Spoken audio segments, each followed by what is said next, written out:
We all are called, but only a few are chosen. Family, I used to think about that scripture when I was incarcerated.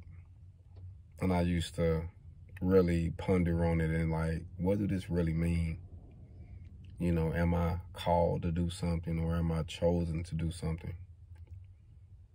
And the more I realized things being free and going through the system and growing and learning and becoming into the man that I am today, I realized that when you are chosen, you're going to go through things that other people couldn't endure.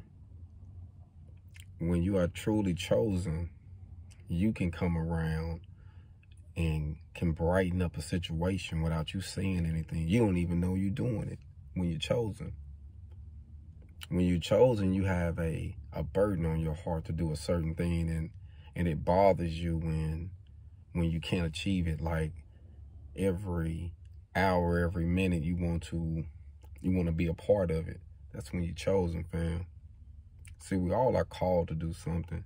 Everyone is born with a gift and with a purpose, but some of us are chosen to do special things, are chosen to lead masses of people, are chosen to change lives, and not just the lives of their families and their little small circle that they live in.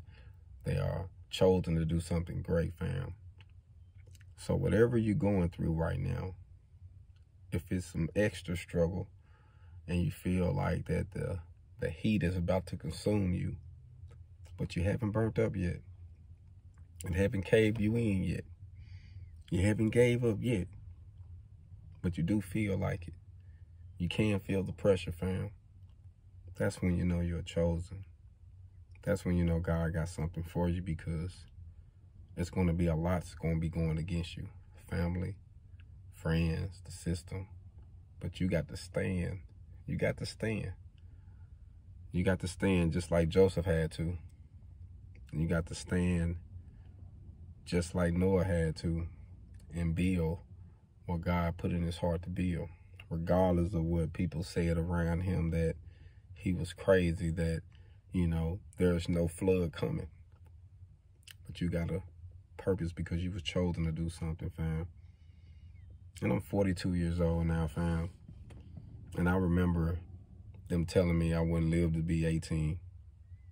And I remember times when I was in prison at 16 that I didn't think I was going to make it out that thing.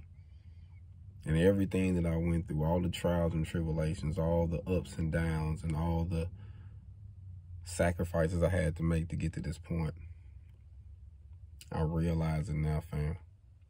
I was chosen. Hold on.